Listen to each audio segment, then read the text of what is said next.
최근 코로나 사태로부터 우리의 일상이 회복되기 시작한 신호탄이라 평가받는 지표가 있습니다.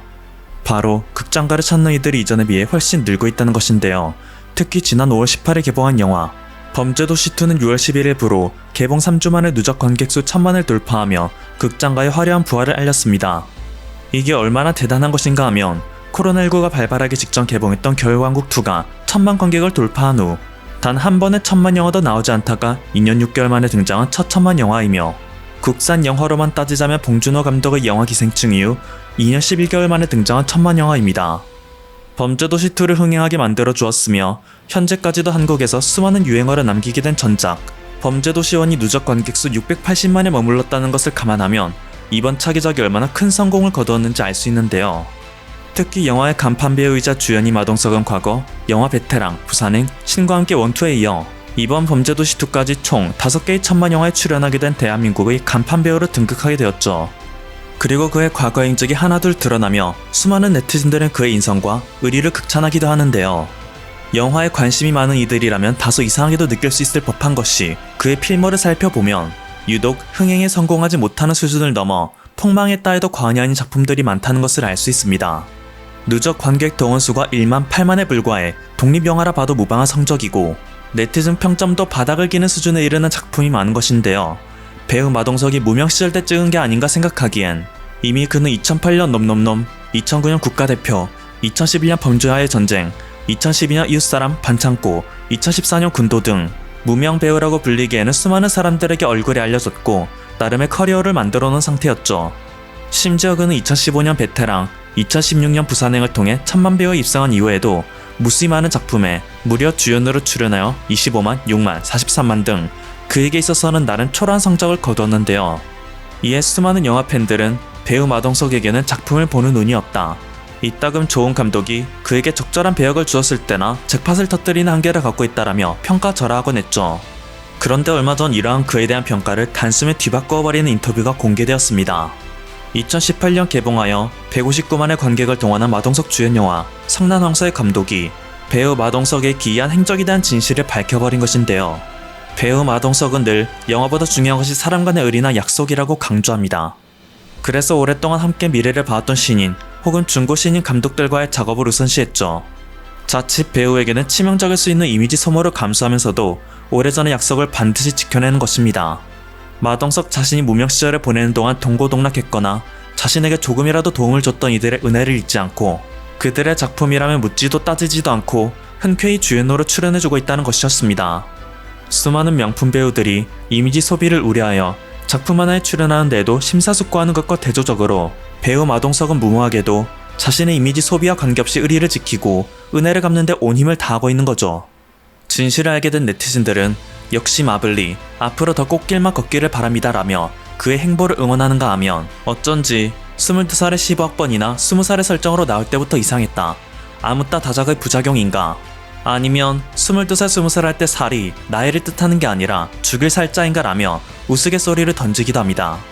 한편 다시 영화 범죄도시2의 얘기로 돌아오자면 이번 영화가 개봉하는 데에는 생각보다 많은 어려움이 있었다 하는데요. 영화 제작을 위해 베트남 현지 촬영을 결정하고 현지 답사 캐스팅을 거쳐 제작진과 배우들이 현지로 건너간 게 하필이면 2020년 2월 코로나19가 창궐하기 바로 직전이었던 것입니다. 이미 사용한 제작비만 10억을 넘긴 상황이었고 또 다른 주연 배우 손석구의 첫신 촬영을 단 이틀 남긴 상황. 베트남 당국은 당초의 계약을 전부 깨고 우리 제작진에게 무조건 철수 명령을 내렸습니다.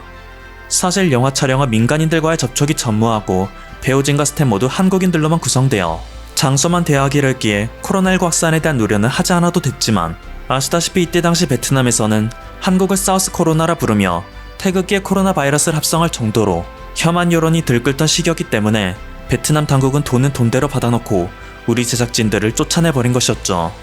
이에 모든 촬영은 올스탑되고 제작 취소 얘기도 돌았으나 배우들과 스태프들의 강력한 의지는 여전히 남아있어 결국 베트남 현지의 모습은 전부 소품으로 꾸미거나 CG로 처리한다는 파격적인 결정을 내렸습니다. 예를 들어 도입부의 납치 장면은 원래 베트남 소재의 한 호텔 앞에서 촬영하기로 되어 있었으나 국내의 한 갈대밭에서 촬영한 뒤 베트남 배경을 컴퓨터 그래픽으로 더딥히는 과정을 거친 작업이죠. 그리고 이러한 작업이 늘어나자 이 핸디캡은 오히려 장점으로 작용해 속도 빠른 이야기 전개에 도움을 주어 빠른 호흡으로 장면을 이어붙이는 데 성공해 관객들이 인물 중심의 드라마에 집중할 수 있게 되었다는 평가를 받게 되었습니다. 말 그대로 전화위복인 것인데요. 수많은 영화 촬영에서 늘 크고 작은 문제를 발생시키는 현지 로케를 오직 국내에서 해결하였고 관객들이 이에 대해 아무런 위화감을 느끼지 못했다는 것은 세계 영화사에서도 상당히 이례적이며 어쩌면 앞으로의 영화계에 큰 변화의 물결을 가져올지도 모르는 기념비적인 사건이라 평가를 받을 정도입니다. 하지만 이렇게 축제 분위기인 한국과 달리 범죄도시2의 흥행에 크게 분노하고 있는 국가가 하나 있죠. 바로 베트남인데요. 영화 내적인 요소로는 베트남을 범죄자의 소굴인 것처럼 표현해 놓았다.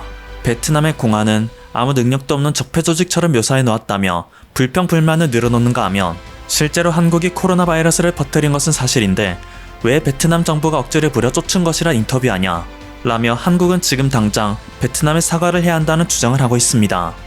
좀 더 과격한 이들은 한국이 다시는 베트남에 발을 들이지 못하도록 노코리아 운동을 개시한다 하는데요. 그들의 어처구니 없는 주장에 국내 네티즌들은 할 말을 잃은 상태입니다. 코로나19가 한창 창궐하여 이미 베트남 당국이 한국인들에게 갑질이란 갑질은 다 하던 시절 생계를 위해 어쩔 수 없이 베트남에 남아있던 현지 교민들이 베트남인들에게 당한 수모는 이만저만이 아니기 때문이죠. 국가에서 정한 공식적인 법률에 따라 우리 교민들이 베트남 상용비자를 연장하기 위해 관공서에 방문하면 현지 공무원들은 이런저런 핑계를 대다 결국 시한을 넘겨 우리 교민들에게 부당한 벌금을 부과하는 게 다반사였습니다.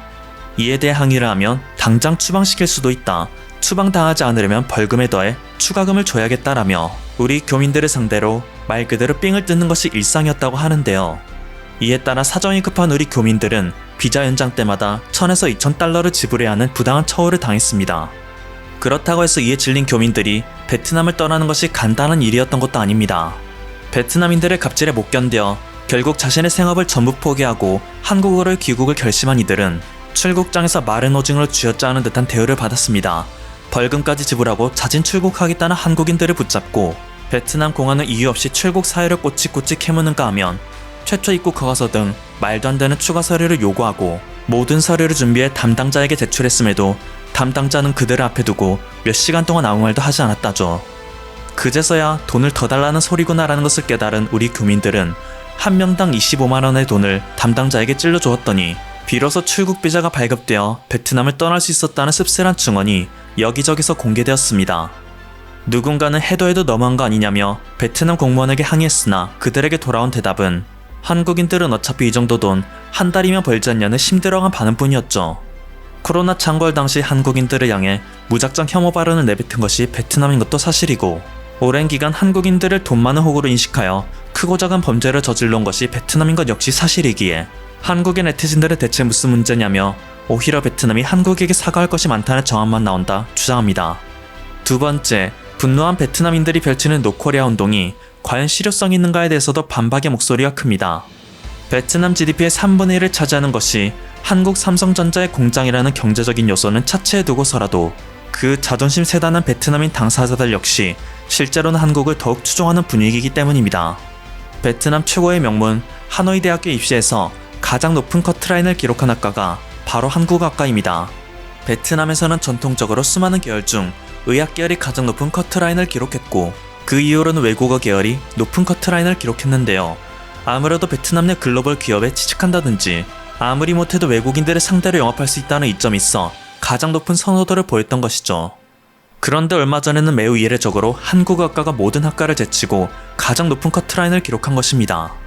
베트남 수능 40점 만점에 일본어학과는 34.47점, 중국어학과는 34.63점, 영어는 34.82점으로 고만고만했지만 한국어학과 혼자 35.38점이라는 높은 커트라인으로 의대 커트라인마저 제쳐버렸습니다. 또한 2022년 1월 호치민 국립대에서 한국 베트남 수교 30주년을 맞이하여 처음으로 한국학 석사과정을 개설하였다는 소식을 알렸는데요. 이것만으로도 베트남에서 한국어라는 것이 얼마나 등용문의 보증수표가 되는지를 증명할 수 있겠죠. 한국계 직장에서 일하고 있는 이들은 자신의 급여 명세서를 인증하며 베트남 직장과 달리 한국 직장은 자신이 열심히 일한 만큼 엄청난 돈을 벌어들일 수 있다고 자랑하는 것이 유행이기에 앞으로 한국어에 대한 베트남 내 인기는 더욱 치솟을 전망입니다. 지금까지 퍼플튜브였습니다. 여러분의 구독과 좋아요, 알림 설정은 콘텐츠 제작에 큰 힘이 됩니다. 감사합니다.